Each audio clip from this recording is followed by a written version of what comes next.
Good evening, RMP aspirants. We are here to solve 10 questions for plan risk management.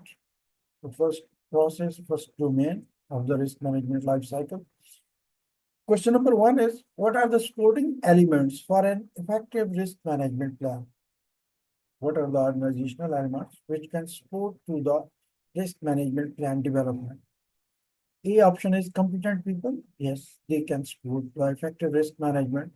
Functional organizational actually, there are three types of functional organizations, and if they are strong functional organization, it means they are same like characteristics of the organization structure are same like projectized organization. But if they are medium or weak organizations in the medium functional organization or weak functional organization, then the project manager authority and role is less than the functional manager. So if the project manager is depending on the functional manager, then to implement, develop the risk management plan, he has to go to him for the resources and for the schedule and budget, and then it will be hectic to develop the effective risk management plan and to implement this effective risk management plan. So functional organization as compared to the projectized organization, they are less supportive to effective risk management plan. The option is then policies and tools. Yes, policies and tools, they are supporting elements, and techniques. Techniques are also supporting elements for effective risk management plan. So functional organization is the weak point supporting the effective risk management plan. B option is trained core people. Yes, trained core people, they can support an effective risk management planning. Weak organization, again, if there is weak functional organization, the project manager has only expedited role. He cannot he cannot approve budgets, he cannot approve resources for the risk management plan. He has to be dependent on the functional manager. So in the weak organization, we can say that that's not supporting the effective risk management plan. Then procedures, yes, procedures in the risk management life cycle, they support in the effective risk management plan. Tools and techniques, they are supporting, but due to weak organization, that element is not supporting the effective risk management plan. Coming to see competent people, yes, they are supporting the effective risk management plan development. Supportive organizations, if the organization have a culture of supporting the risk management life cycle, risk management plan development, providing the infrastructure, providing the expertise opinion, experts are available to guide that which risk management activities they were doing in the previous projects.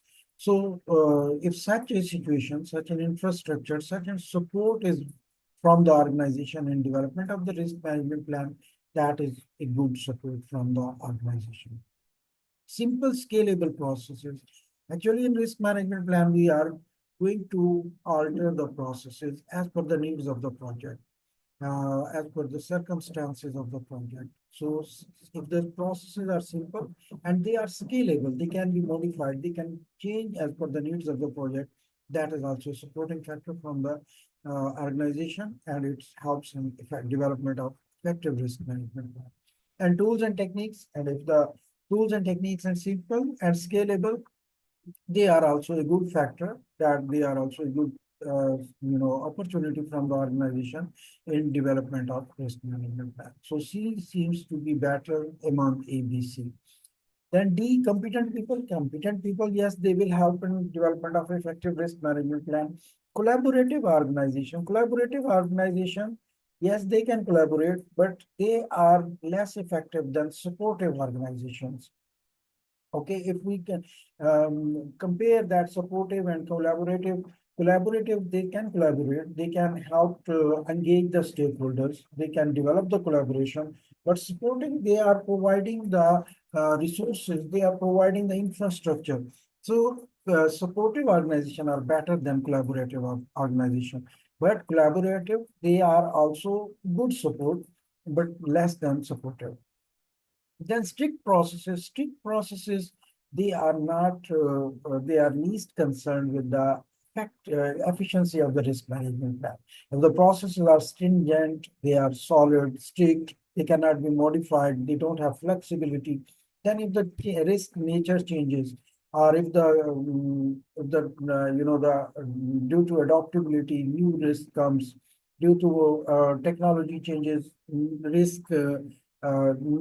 advanced risk comes, then the strict processes they will least help in managing or addressing such risks.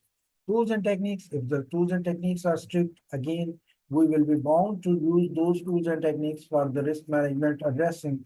And the risk nature, if characteristics change, if the technology changes and the risk coming from technology we have to handle, then strict processes, tools, and techniques, they will not give us an effective risk management plan. So from ABCD, we can say that A, B, and D are least effective, and C factors, they are more supportive to the development of effective risk management plan. Welcome, Faisal Bhai. Thank you sir actually मैं भी थोड़ा road पे हूँ on the way हूँ मैं सुन रहा हूँ Good. Question number 2. You are a project manager for a construction project. You and your team members are conducting initial risk planning. Now, the project manager and construction team, they are developing the risk management plan, or they are in the initial phase of the risk planning. Which of the following other risk-related tasks should you perform? So while you are doing risk planning, what are the other risk tasks which you should perform? Prioritize the risk in the risk register. Prioritization is done in the risk planning, but in the initial risk planning, it means we are developing the risk management plan. Prioritization is done in qualitative and quantitative risk analysis. That is a further step. Numerically analyzing the effect of identified risk. Numerical analysis we do in quantitative risk analysis. So this is also the after the qualitative assessment. So here we are in initial planning, initial risk planning. So B is also after process. Identify the risk threshold. If we are in the initial risk planning, means we are developing the risk management plan. So we will identify the risk threshold. We'll do the stakeholder analysis. We will filter their risk attitude or risk attitude. And from the risk attitude, we will filter out the risk threshold. So identify the risk threshold. Yes, this activity can be done in initial risk planning. Scoring these risks utilizing the risk matrix. Again, this is qualitative risk analysis. This matrix, probability and impact matrix, is used in qualitative risk analysis, and scoring based on the probability and impact, multiplying the probability and impact, the score or prioritization is done in qualitative risk assessment. That is also the next step. The initial risk planning, identify the risk threshold. That seems to be better option. That is the better activity which we are doing early in the risk planning stage. Question number 3. A stakeholder is asked to approve additional funding to implement a risk response plan. Stakeholder wants to implement the risk response plan and he is asked to approve the additional funding. The stakeholder is unsure of the amount that could be approved without escalation. Now the stakeholder, he is confused that what amount can be approved with that can be approved and it's not going to escalate. Without escalation, what amount can be approved means the authority of the project manager or the risk manager. Some funds the project manager within his role, within his authority level, he can approve these funds. How he will approve or which document will tell us that how much amount he can approve without escalating to the sponsor or without escalating to the other top manager. Where should the stakeholder look to determine the amount that can be approved? Now this stakeholder, he wants to approve some amount and he wants to see how much amount he can approve without escalating this amount to the top management. Risk register, it will be written in the risk register. No, risk register, actually risks are written. Their qualitative assessment results, quantitative risk assessment results, plan responses, implement response results, monitoring risk results. All these processes results are written in the risk register. Okay, identify risk. First process, identify risk. First of all, risk register develops in the identify risk process. And from identify to monitor risk, all the process updates are in the risk register. But what amount or what is the authority level of the project manager or risk manager, how much amount he can approve without escalating to the sponsor, that is not written in the risk register. Then is management reserve. Management reserve is in the custody of sponsor. Sponsor is the person who can approve the management reserve, or who is he is the person who knows what can be the management reserve for the project. But here he says that without escalation, he wants to know what amount he can approve. Management reserve is actually going to the top manager, which is the sponsor. So management reserve is not the right answer here. Risk management plan. Risk management plan actually tells us that how much is the authority level of the project manager, major role of the risk manager, and how much they can approve the budget within their role without escalating to the sponsor, without going to the sponsor, how much amount with how much schedule they can approve. That is written in the risk management plan. Cost management plan. For the cost management plan actually tells us that how the cost activities, how the cost processes are performed within the knowledge area of cost management. And that is more of the project management rather than risk management. So risk management plan, that will actually tell us that how much amount the certain stakeholder, the key stakeholder can approve without escalating to the sponsor.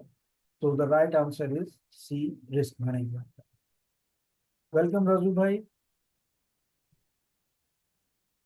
जी जी sir. Okay, question number 4.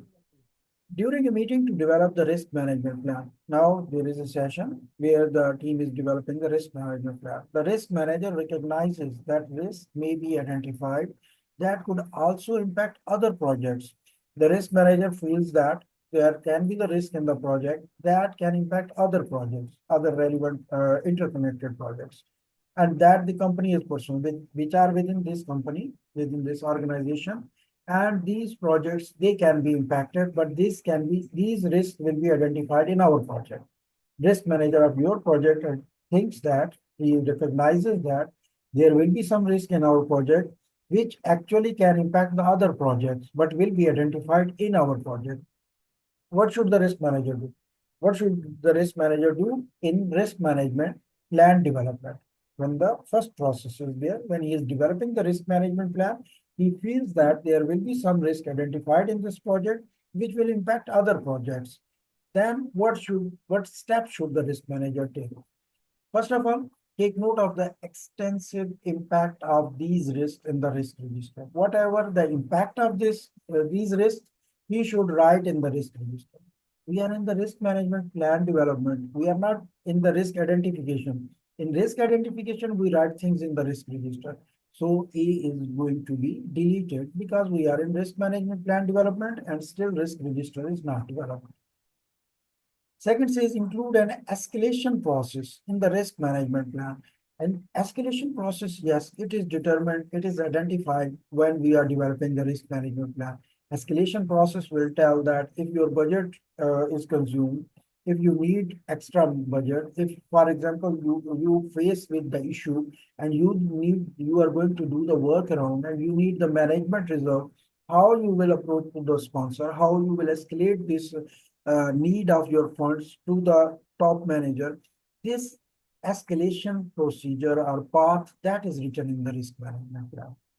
And because he thinks that there will be risk in our project, which will impact the other projects. So escalation part must be identified, which will tell him that how these risks, those who are impacting other projects, he will be escalating them. He will be sending the information of these identified risks to the other project managers or other risk managers, which are really get impacted by these risks.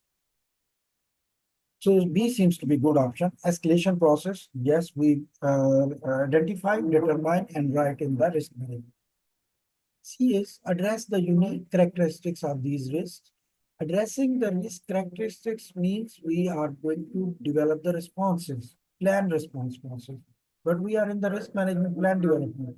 So this process is after the quantitative analysis or qualitative analysis.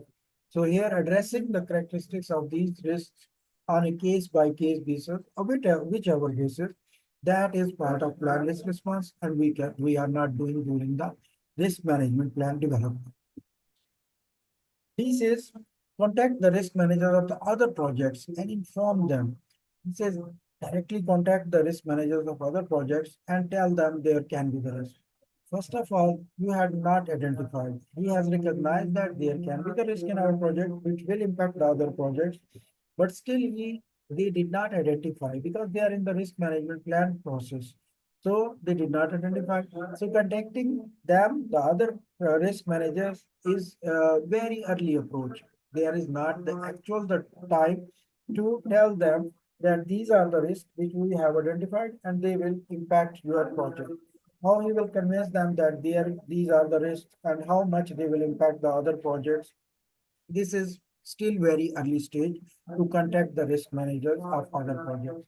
And yes, contacting the risk manager needs how they will be communicating to them, how the communication or risk awareness will be sent to them. That first of all, as part of escalation process, should be written in the risk management plan. That's why contacting even the risk managers, that will be followed by the escalation process. And so D is actually after step after the B step. So first of all, we have to include the escalation process. We have to determine the escalation process in the risk management plan. Then we will contact when the risks have been identified. So among these four, B is the right answer. Question number 5, a project manager has finished the project charter. You know, project charter is developed in the initiation process, in the initiation, process, process group of the project management. For a project, the project charter is developed, has finished, and has now moved into the planning phase. Now from the initiation to the planning, project manager is moving. In the first planning meeting is held. The project manager is trying to determine the risk tolerance and risk attitudes of the project key stakeholders. Now, in initiation, the stakeholders register is also developed in initiation. The project charter is developed, issued this log, assumption and constraint log is also developed, and stakeholder register is developed. So stakeholder register is also developed here when you have completed the initiation. When you are moving to the planning, it means you have completed stakeholder register, you have completed the charter, and you have also assumption and constraint log. Now, when he is in the planning meeting, the project manager is trying to determine the risk tolerance and risk attitudes of the key stakeholders. For the key stakeholders, what can be the risk tolerance and risk attitude? When stakeholder register is produced, when it is written, the stakeholder analysis is also done. And during stakeholder analysis, the risk manager, especially, or the project manager generally, he sees that what is the risk profile or the stakeholder analysis, risk profile analysis. Now, what is the first resource the project manager should reference? Which resource project manager should reference? Project charter is actually having key stakeholders, not all the stakeholders. The detailed stakeholder will be in the stakeholder register. Benefits management plan and business case. These two documents are developed even before the project start. So benefit management plan is actually telling us what the benefits we will get from the project, how these benefits, what are the risks associated with these benefits, how these benefits will be maintained, and who will be the benefit owner of these benefits, who will be taking care of the benefits throughout the project life cycle. So benefit management plan will also not tell what is the risk tolerance, what is the risk attitude of the key stakeholders. Requirements management plan. Requirements management plan is actually telling what are the requirements of the stakeholders. Requirements collection, requirements gathering, requirements analysis. These are done in the requirements. These guidelines are in the requirements management plan. So it is actually telling us the process of the phenomena and the, you can say the path how to collect the requirements of the stakeholder. So requirements management plan also will not tell us what are the risk tolerances or attitude of the project key stakeholder. Enterprise environmental factor. Actually, risk attitude and risk tolerance, they are enterprise environmental factors. You know, enterprise environmental factors are two types, internal and external. External are beyond the organization, internal are within the organization. Risk tolerances and risk attitude of the CEO, of the CDO, executive directors, or the or the directors, they will be written in the enterprise environmental factor. They will be part of the enterprise, internal enterprise environmental factor. So among these four options, the risk tolerance and risk attitude, these can be taken from the enterprise, internal enterprise environmental factor. Project charter will not support, benefit management plan will not support, requirements management plan will not support, enterprise environmental will be the resource to provide the project manager the guidance or information about the key stakeholders, risk tolerance, and risk attitudes. Question number 6, during the last sprint in a software development project, you are in the software development project and the last sprint is going to be executed. There were differences between the project team and project sponsor. Some differences were there between the team who was doing the project iteration and the project sponsor in terms of risk appetite to perform some activities. For some activities, the team thinks this is the risk appetite and the project sponsor says, no, this is the appetite. So there is some conflict between these two. How should the risk manager have to resolve this conflict? Now, what will be the risk manager? How the risk manager, what stance risk manager will take to resolve the risk appetite issue between the project sponsor and the project team? Select the lowest risk appetite. If he selects the lowest risk appetite, it means many risks he will be going to plan the responses. For example, the appetite is less, the threshold is less, then many risks he has to consider. The scores of those risks which are having more, even the less score, they will also be considered for the response planning. And in this way, too much money and too much time will be spent. Select the lowest risk appetite to avoid any negative effect on the project.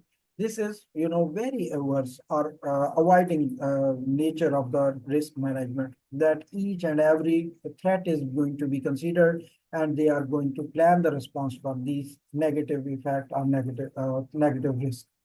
So selecting the lowest risk appetite is also not the answer.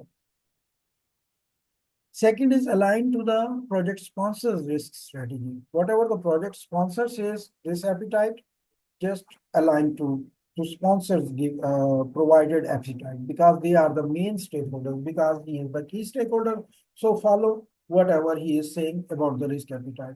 Maybe risk sponsor is biased also, not intentionally, but unintentionally he can be biased. He can have lack of awareness about some activities. Maybe the in this software development agile approach, mostly the developers are more familiar of the work, how to do the work, all these things, and the risk activities surely they will be well knowing than the sponsor. So aligning to the sponsor just because he is the key stakeholder, that is also not the right choice. Select the risk appetite that better aligns to the activities in a discussion. Select that risk appetite which aligns to the activities in a discussion. In a discussion of if there is some agreement, that's good and better. But here's only the discussion is going on, selection or agreement is not there. So the appetite still cannot be finalized. Align project threshold to organizational culture and appetite. Whatever the project threshold you are going to finalize, that if it is in line with the organization culture, organizational appetite, select that one. So this is the better option when we are going to choose the appetite, when we are going to choose the project threshold, it should be aligned with the organizational culture of threshold development and also the organizational appetite. So among these four, the third and C and D, they can be the close answers, but the better option is that your project risk appetite should be aligned with the organization culture and organizational appetite. Question number 7 is a new vice president in one of its divisions observed that the portfolio of projects within their division experienced significant variations beyond the plus 10% established threshold, with the potential of not achieving in overall business goals.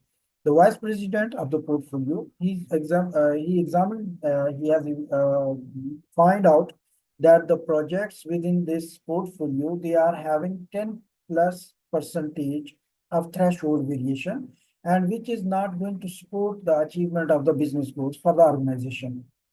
As they directed all project leaders and sponsors to ensure that they set and work toward more stringent threshold of 15%. Now they said all the project managers, all the sponsors in this portfolio, they should follow the threshold of 15% and report on the basis of any variance outside that range. And if the threshold variance is more than 15%, then they should report and they should send this report to the vice president. How should the risk managers respond? What will be the stance of the risk manager in this situation? He observed 10 plus variance, but this vice president, he instructed to follow 15% standard criteria for all the projects. And if it is doing more than 15%, then it should be reported. A option is accept project risk since it is already within the enterprise-wide threshold, 10%, within 15%. So accept this project risk. This is not valid even. Actually, whenever we are having the threshold, that threshold should be analyzed well, agreed upon well, and it should be on the concrete data. Okay, it should not be just on the assumption that it was 10% before, now make it 15%. Just not a governance action without input from the relevant stakeholders. So this acceptance cannot be done. Advise that the decision could increase the risk of their portfolio exponentially. Tell that 10% was the variation. Now, if the instruction is to go for 15% and beyond even, and then report, then this decision can increase the risk for the portfolio. Even 10% was more. Now 15% is allowed. That will be the more risk for the portfolio. C says this advice can be a better option, but here we have to see that what another better option, what better decision the risk manager can do. Assess the impacts of this change, but do nothing as the project is still within the enterprise-wide threshold. Now it says that because 15%, we are having 10% now threshold variation, but Mr. Vice President has instructed you can go for 15 and above 15%, then report to him. So our risk variation, threshold variation is 10%. So it is within the range of the organization. So assess the impacts of this change, but do nothing as the project is still, but do nothing is not the right action. As a risk manager, as the project manager, if you find that there is variation, you should make some proactive action. This variation, if becomes a trend, then in the end, it will be delaying the project. Can cost the project more. So we cannot stop doing anything. We have to do something proactively. So C is also wrong. Assess and modify the project risk management plan. Now, if you assess what is the impact of having 15% threshold variation, assess it. And based on the assessment, modify the risk management plan. Because whatever the instruction came, you can follow that. And also based on the assessment, if your project can still finalize, can still complete within this threshold and within the available funds and budget available time, then you can modify the project risk management plan as 15%. And in response to the new directive, whatever the new directive of 15%, assess that 15%. If it is suitable to your project nature, then modify your project risk management plan and proceed. That's the best option. That is going to follow the instructions of vice president, and also you are assessing your project characteristics, project structure, project needs. And if it suits, then modify the project risk management plan and it will work out. So D is the right answer. Question number 8, at the beginning of a small project, there was a small project. The risk manager facilitates workshops to identify and analyze risks. The risk manager has conducted the workshops to identify the risks and analyze the risks. At the end of the session, stakeholders says that there should be no need to meet again. A key stakeholder, any stakeholder says that we have done risk identification. Now we have analyzed the risk. So there is no need to make another meeting about the risk register to update the risk register. Now that it is complete, now it is complete because we have done qualitative assessment also, quantitative assessment also, analysis is done. Since it such a short and simple project, because it is a very small and short project, simple project. So we have done a risk identification, we have done risk analysis. So no more risk workshop is required to update the risk register. How should the risk manager respond to this comment? Now, what can be the risk manager next action? A says the risk manager must only be updated. Risk register must only be updated if a change is approved during the project. Okay, the project is small, short, but during the project, there can be a change. If the change is approved by the CCB, Change Control Board, during the project execution, then only the risk register should be updated. When there is the change log is updated, not the risk register. So A is wrong. B says compromise by updating the risk register at the end of each phase only. Just when the your phases of the project, when any phase completes, then do the compromise, then, make the compromise with this stakeholder and update the risk register when the phase of the project completes. That's not the good thing. During the phase, if you identify a new risk, you have to write in the risk register. You have to analyze it. So we cannot stop, we cannot compromise on this, that we will be updating the risk register at the end of the phase. So B is also wrong. C says insist on continuous review. Assess the stakeholder that we will be continuously reviewing and updating the risk register during the project. During the project lifecycle, we will be continuously reviewing the risk register, and also updating the risk register if new risk comes, if the new risk come, qualitative and quantitative assessment. Okay, this is short project, quantitative assessment may not be there. Qualitative assessment we will be doing and we will be updating the risk register accordingly. This is the right choice and this is as per PMI. D says agree on the condition that the risk register be updated if the project environment changes. If the project environment or maybe the project manager changes or main key stakeholder sponsor changes, then only the risk register will be updated. Agree on this condition.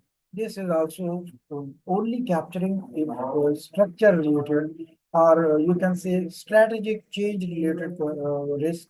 But the other risks which are coming during the project execution, they will not be captured with, they will not be updated in the risk register. So D is also poor option. So C is the right answer that we will be continuously reviewing and updating the risk register during the project lifecycle. Question number 9. A risk manager has been assigned to prepare a risk management plan for a new project. There is a new project and the risk manager is developing the risk management plan.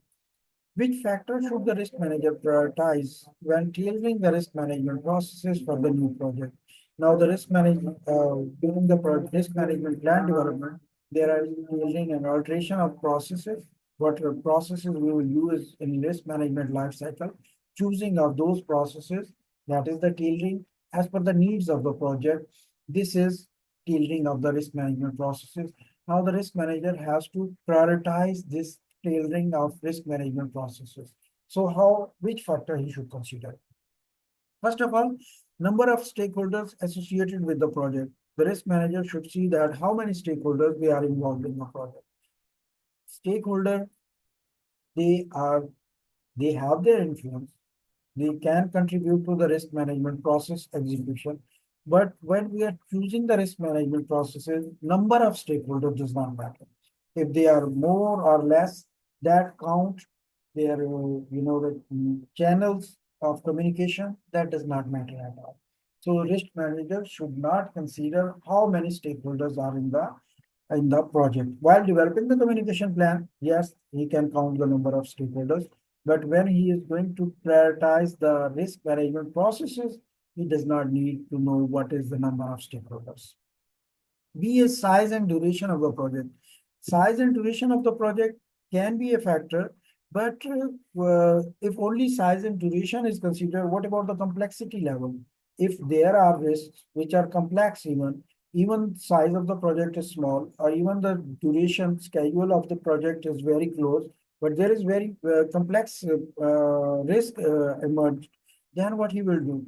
Then he surely will miss that risk. He will surely will not add that process will be which will be addressing that complexity. So only based on size and duration of the project, he cannot select what can be the risk management processes.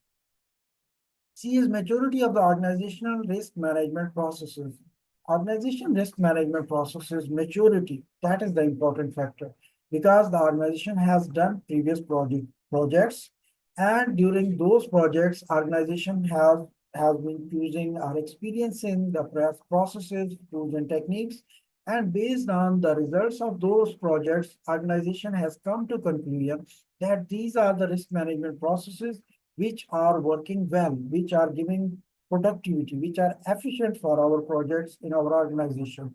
So this maturity at the level of the organization risk management processes that will help in choosing the risk management processes of our new project. So C seems to be a better option. D is available funds for risk management activities. Funds availability, actually, that is a factor to choosing the risk management processes and tools and techniques. But if the funds are more, it does not mean for a simple risk, we are going to do quantitative risk analysis. We are going to do Monte Carlo analysis. No. So it's waste of the funds. Actually, the risk management is to do cost-effective activities. So we cannot just spend funds because they are available. So this is also a poor choice. So selecting the risk management processes in your project, that process prioritization, that should be based on the maturity of the organization risk management process. The last question of our call. The major investors in a road construction project is constantly asking project team members for information about the project execution. There is a major investor in the construction project, and he is asking about the team about what is the project activities going on, what you have done, what is remaining. This progress he is asking from the team. This has resulted in the project team working 20% of their day preparing project reports for the stakeholders. And due to this, the project team members, they spend 20% of their time. If they are working 10 hours, 2 hours, they are spending just preparing these reports for their stakeholders. What should the risk manager do to enhance the project team's approach to risk reports? What risk manager can help the project team? Which approach the team should adopt to develop these risk reports? A option is engage with the team to enhance the project risk reports sent to the stakeholders. Help the team so that they can develop the risk reports and they can send to the stakeholder. Yes, help the team, but to what extent? Each and everyone is spending 2 hours just for a report. This engagement, even it will engage you, and your time will also be going there, and it will not be maybe it will still not make a good fraction in losing in reducing the time. So engaging is good, but it is not going to have a dramatical impact on the time spent for the reports. B is talk to the project team and ensure they avoid direct communication with the stakeholders. Tell the team you should not directly communicate with the stakeholder. That is also not a good approach. That if the communication plan tells that the team member should send the reports, he has to send. So the direct communication cannot be stopped, cannot be avoided. C says highlight to the stakeholder the agreed predetermined frequency of reports. Now go to those stakeholders, tell them in the risk management plan, we have written that the risk reports will be submitted you weekly, bi-monthly, monthly, or after 2 months.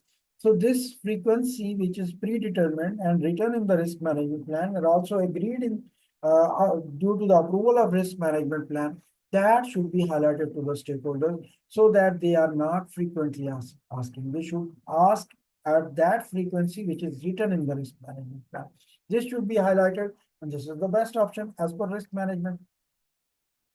D, work with the project sponsor to ensure stakeholders avoid directly influencing the project team. Go to the project sponsor, take his help uh, to tell the stakeholders that they should not directly ask anything, they should not influence the project team who will executing the project. This is also not a good approach. Awareness about the project you have to send, but the frequency of sending this awareness, that should be as per the recorded, agreed upon risk management plan. So from these four choices, C is the best option. Let's conclude our session here, and we will do our next coaching call on Friday. From today, next class, we will start our slides, and we will continue on Thursday. Take care. Goodbye. Allah Hafiz. Okay, thank you. Welcome, sir. Okay, sir. Thank you, sir. Welcome, sir. Thank you. Welcome, sir.